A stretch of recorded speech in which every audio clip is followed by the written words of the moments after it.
عزیز طلبہ اور طالبات، آج ہم 3247 پیپر 2 سوال نمبر 1 کو سمجھیں گے۔ یہ سوال اندیکھا اقتباس کہلاتا ہے جو اپنے کل نمبروں کی وجہ سے بہت اہمیت رکھتا ہے۔ یہ 20 نمبروں پر مشتمل ہوتا ہے جس میں آپ نے اشاروں کے ذریعے، اشاروں کو دیکھتے ہوئے، سوال کی نوعیت کو دیکھتے ہوئے جواب دینا ہوتا ہے۔ اکثر بچوں کو یہ مشکل لگتا ہے، لیکن آج ہم جس طرح سے اس کو سیکھیں گے یقیناً آپ اس کو کرنے کا طریقہ اچھی طرح سے جان لیں گے۔ آئیے سمجھتے ہیں۔ ہم نے یہ سوال 300 سے 350 الفاظ پر لکھنا ہوتا ہے۔ اس کے لیے وقت تقریباً 45 منٹ اگر دیں تو بہترین ہوگا۔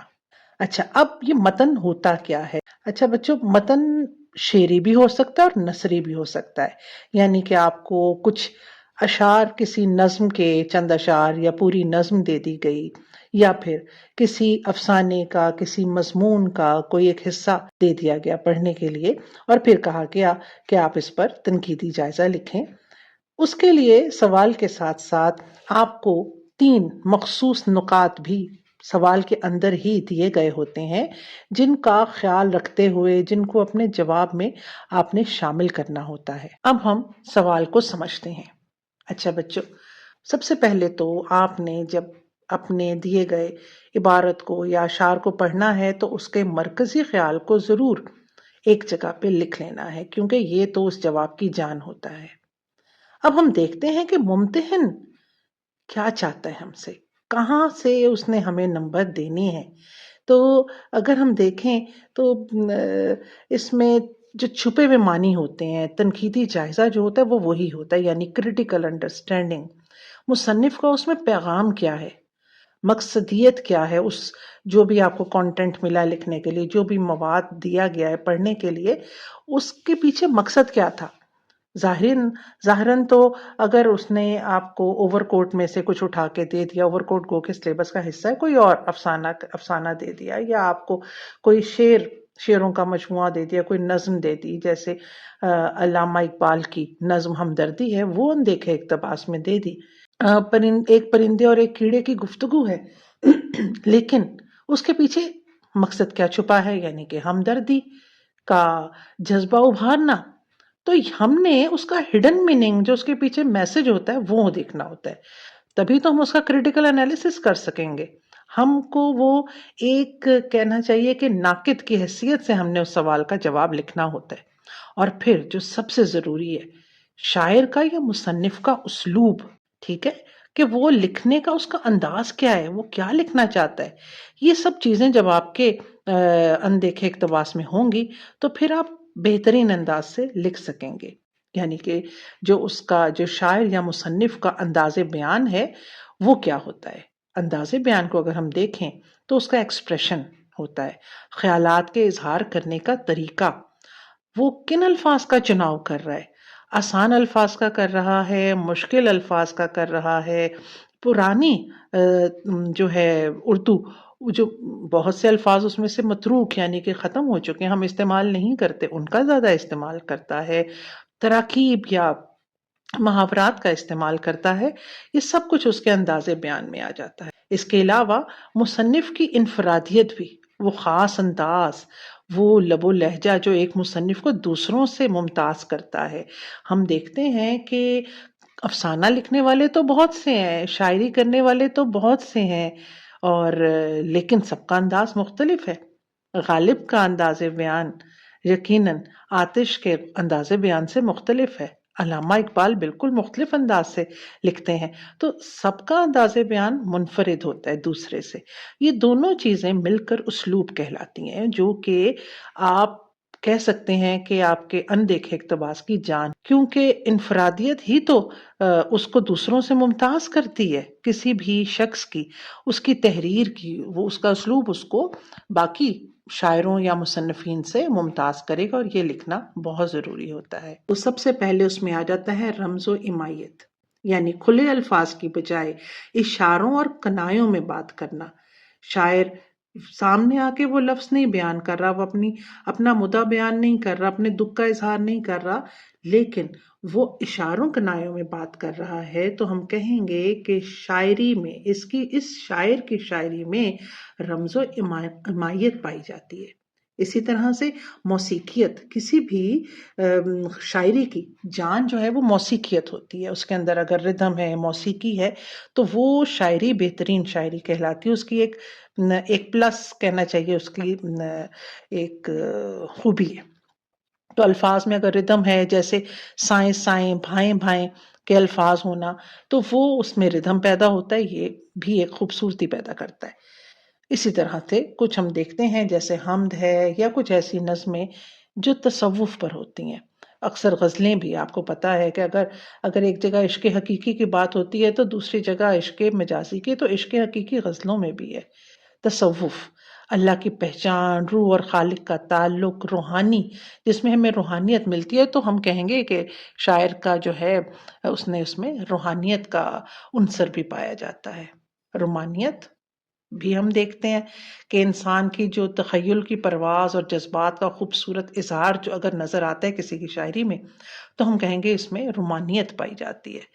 رومانیت صرف یہ نہیں ہے کہ ہم صنف مخالف سے ہی محبت کریں، بلکہ ہم فطرت سے بھی محبت کرتے ہیں۔ اللہ تعالیٰ کو جب اللہ تعالیٰ کی دی ہوئی نعمتوں کو سراہتے ہیں تو وہ بھی رومانیت کی طرف ہی، کہ اسی کے زمرے میں جاتا ہے۔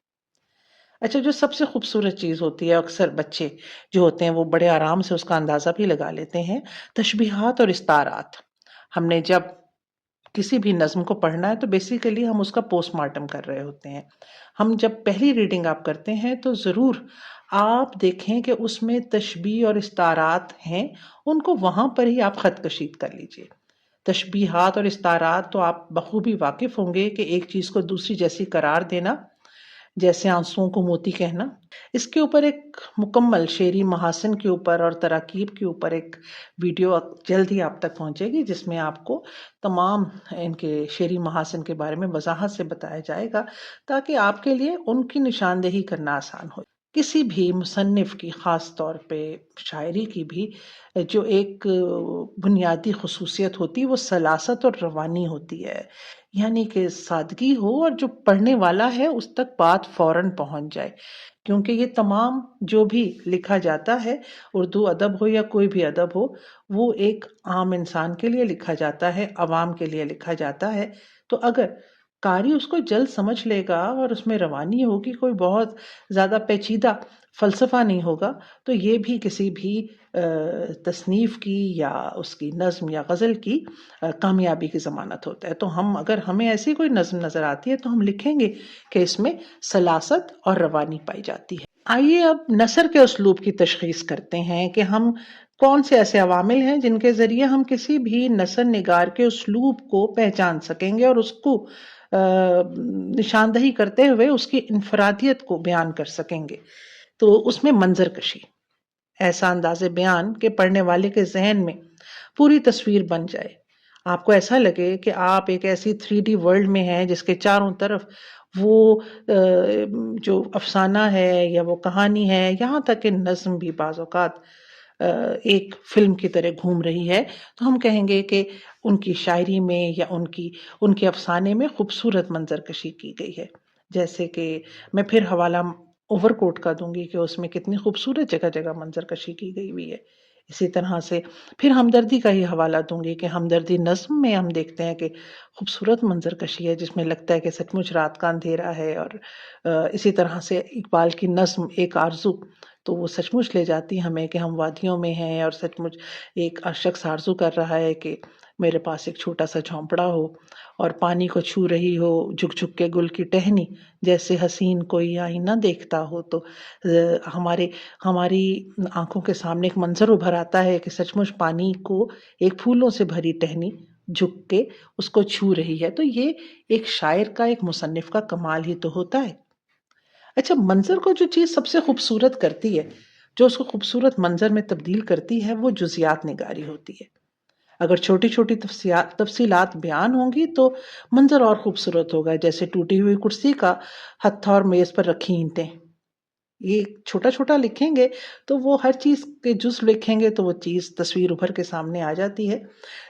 مقصدی اور سنجیدگی، اگر مقصدیت اور سنجیدگی ہمیں کسی بھی موضوع میں نظر آ رہی ہے تو ہم کہیں گے کہ ان کی تحریر میں، ان کے اس افسانے میں یہ مقصد تھا اور ایک سنجیدہ افسانہ ہے، یا پھر ایک طنز و مزاح سے بھرپور ہے۔ اگر مقصدیت کو لیے ہوئے ہے تو ہم کہیں گے کہ یہ گہرا سماجی مسئلہ، یہ والا گہرا سماجی مسئلہ، جیسے آپ لوگوں نے اب پڑھا اپنے سلیبس میں، امید کی خوشی تھا، پھر اس کو امتحان تھا۔ میں سین پیسج اس لیے بتا رہی ہوں کہ آپ کو فوراً آپ کو یاد آ جائیں گے۔ اسی طرح سے جتنے بھی آپ کا ڈرامہ رام و سکون ہے یا آپ کا سفارش ہے، جو بھی آپ نے پڑھے ہیں، یعنی تمام نثری اسباق میں ان نکات کا خیال رکھا جاتا ہے۔ یہاں پہ اندیکھا اقتباس کا حصہ اول مکمل ہوتا ہے۔ اس کی منصوبہ بندی کیسے کی جاتی ہے، پیراگرافنگ کس طرح سے لکھی جاتی ہے، اور پھر کس کس طریقے سے ہم اس کو چیک کر سکتے ہیں، اگلی ویڈیو یعنی پارٹ 2 میں اس کو دیکھیں گے۔ اگر آپ چاہتے ہیں کہ 3247 سلیبس سے متعلق مزید اور سوالات کے جوابات کو لکھنے کا طریقہ جانیں یا امتحانی نقطہ نظر سے کس طرح سے ہم ان کو کر سکتے ہیں، تو آپ خزانہ اردو کو سبسکرائب کیجئے اور بیل آئیکن پر بٹن دبا دیجئے۔ اگر کسی سوال سے متعلق یا ویڈیو کے کسی ایک نقطے سے متعلق بھی آپ کو کوئی کوئری ہے، یا آپ مزید تفصیل میں اس کو سمجھنا چاہتے ہیں یا کسی سوال کو سمجھنا چاہتے ہیں، کوئی بھی ایسی بات ہے، تو ویڈیو کے آپ پہلے کمنٹ کو کلک کیجئے، اس میں جو دیا ہوا فارم ہے اس کو بھریے، ہماری ٹیم آپ سے خود بخود رابطہ کرے گی۔ خدا حافظ۔